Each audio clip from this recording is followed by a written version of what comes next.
In fact మిమ్మల్ని చూస్తుంటే కొద్దిగా ఈర్ష్యగా ఉంది. ఎందుకని? నుంచి చూస్తున్నాను. ఏంటి 18 ఏళ్ల అమ్మాయిలా ఉన్నారు మీరు. వాళ్ళ కూడా 80 ఏళ్ళని ఎవరు నమ్మరు.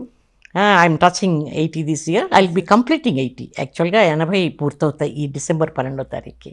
విధిని ఎవరు మార్చలేరంటారు కదా జానకి గారు. అవును. గుణసుందరి కథ, గుణసుందరి కథ కోసం మీకు అవకాశం వస్తే అమ్మవాళ్ళు సినిమా పరిశ్రమకి పంపించవద్దు అని అనుకుని పెళ్లి చేస్తే బెటర్ అని పెళ్లి చేసి సెటిల్ చేసేద్దాం అనుకున్నారు. చేశారు. కానీ పెళ్ళయ్యాక మీ విధి ఎలా నిర్ణయించిందో పూర్తిగా మారిపోయి మీరు సినీ పరిశ్రమలోకి వచ్చేసారు. కరెక్ట్. అది తలుచుకుంటే ఏమనిపిస్తుంది? మీ జీవితం అంతా నిజంగా విధికే ఆపాదిస్తారా?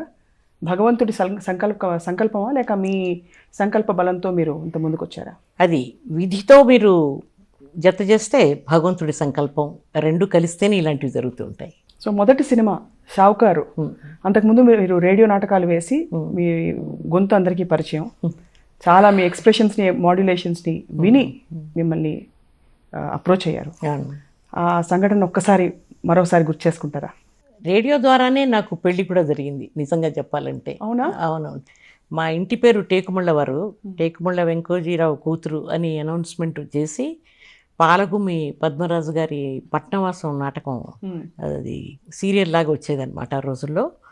అది వేసినప్పుడు నా గొంతు కాకినాడలో ఉన్న మా కాబోయే మా వారు వాళ్ళ ఫ్యామిలీస్ అంతా విని టేకుముళ్ళ వారంటే మన బంధువులు అయి ఉండాలి వీళ్ళు అని అలా అప్రోచ్ అయ్యాయి. ఆ పెళ్ళి కూడా దానివల్లే జరిగింది. కానీ రేడియో అనుభవం మాత్రం నా జీవితంలో నేను ఎప్పుడూ మర్చిపోలేను. ఎందుకంటే అది మంచి మీడియం లైఫ్లో. మా మనిషి కనపడకుండా మీరు ఏదో ఊహించుకోవచ్చు, చాలా అందంగా ఉంటుంది ఈ మనిషి అది ఇదిని. అలా ఊహించుకున్నట్టున్నారు బిఎన్ రెడ్డి గారు. అలా ఊహించుకొని రేడియో స్టేషన్కి ఫోన్ చేసి చూడాలని అడిగినప్పుడు పీలగా సన్నగా ఉంటుందండి మీరు చూడొచ్చు వచ్చి అంటే, అలా వచ్చి నాకు సినిమా అవకాశం వారు గుణసుందరి కథలో ఆఫర్ చేశారు. 15వ సంవత్సరంలోనే నాకు పెళ్లి చేసేసారు.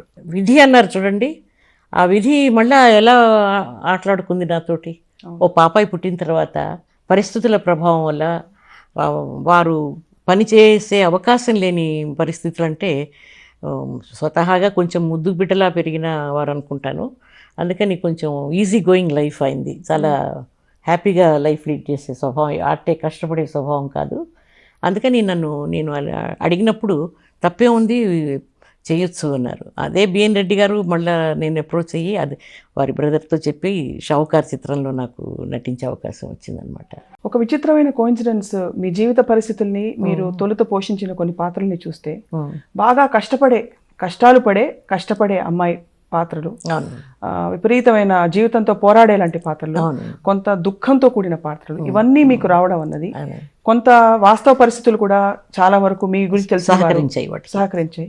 అది ఏ విధంగా అది అలా, అంటే ఇదంతా భగవత్ నిర్ణయమా లేకపోతే ఇప్పుడు దాన్ని వెనక్కి తిరిగి చూస్తే దాన్ని ఎలా మీరు? కాదు, అప్పట్లో సినిమా అనేది చాలా గ్లామరస్గానో లేకపోతే కొంచెం బాగా ఒడ్డు పొడుగు వ్యవహారంగా ఉండాలి. నేను పీలగా సన్నగా అలా ఉండడంతో యాక్చువల్గా షావుకార్ సినిమా అయిన తర్వాత కేవీ రెడ్డి గారు పిలిచి, అమ్మాయి ఏది మీ ఊరేదో అక్కడికి వెళ్ళిపో, నీకు వేషాలు అవి రావు, మరీ 5 పువ్వుల రాణిలా ఉన్నావు, నీకు characters Rao, we need a stage glamour అది కావాలి అనేవారు. అవి మరీ సంసారపక్షంగా ఉండే మనిషిని ఆ వేషానికి నువ్వు సరిపోయావు, ఆ పల్లెటూరు సుబ్బుల వేషానికి షావుకార్లో ఆ క్యారెక్టర్కి సరిపోయావు అన్నారే తప్ప తర్వాత నువ్వు పనికిరావు అన్న నెగిటివ్ యాటిట్యూడే ఉండింది అందరికీ నా మీద.